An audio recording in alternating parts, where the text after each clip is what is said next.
Okay, here it is. The 1985 Gpz1000. 3 fairing screws. Big crack here in the fairing.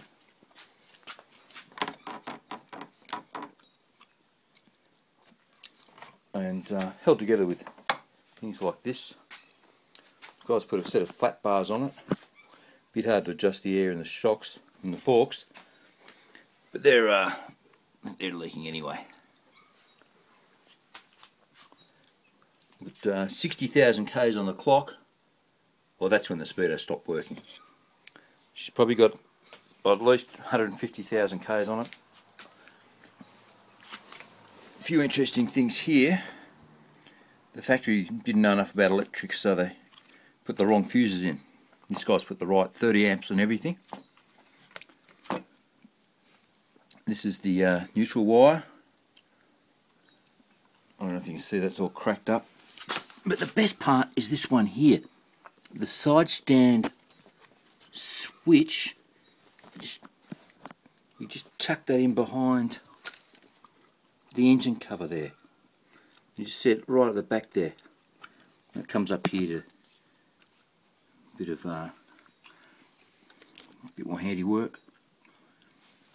Got a few breaks in the wire. Just down here on the side stand switch. I don't know if we can focus on that, can we?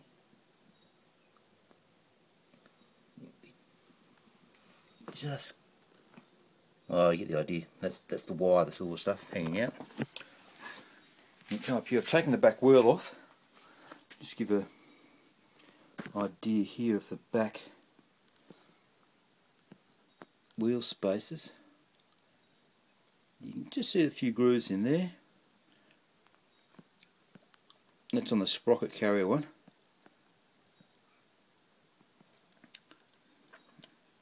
That's the right hand side. Got the loudest exhaust ever. Hear these from about 2 kilometres away.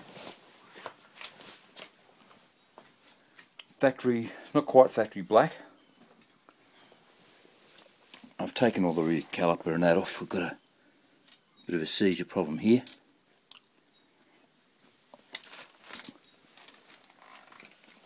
And further in here's a bit more of the, this is apparently the fan relay.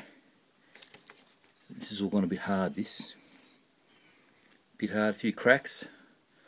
I've got this work, I can turn it on manually with this switch up here that someone had sort of half put on.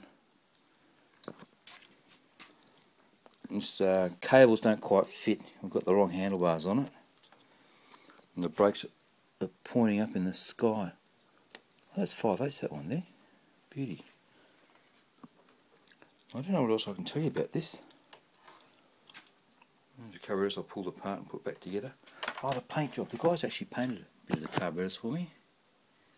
One of the previous owners.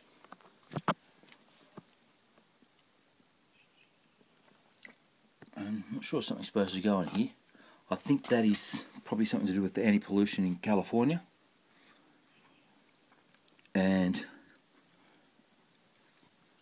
everything else is seized up, so I'll pull the rear end apart and check that out. And I don't know what else I can tell you. Bit of the coil there, but it's a bit of a weapon. But it's good to have a bike back in the workshop.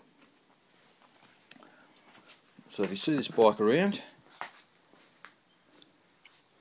look at the fancy red wheels. Someone's painted the wheels red. Why is it so out of focus? I don't know.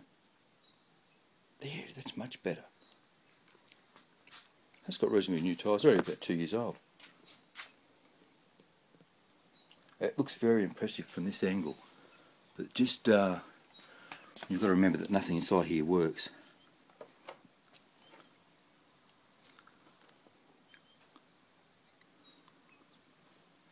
Oh, this is all discoloured, I'd say, from rubbing on the wires. The wiring a bit higher up. Well, that's about it. And this is where It's left outside and had a bit of corrosion, I'd imagine. Right down to these plug caps.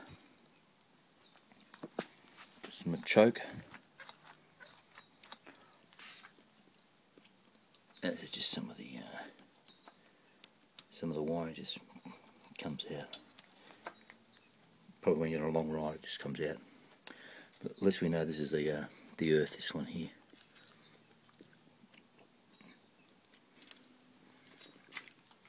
And that's about it. The red tape's actually mine. Just use that to get it going. And that's it. I'm not sure if I showed you all this wiring down here.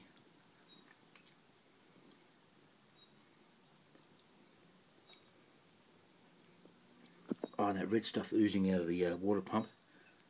That's obviously to replace the proper O-ring that's supposed to be in there.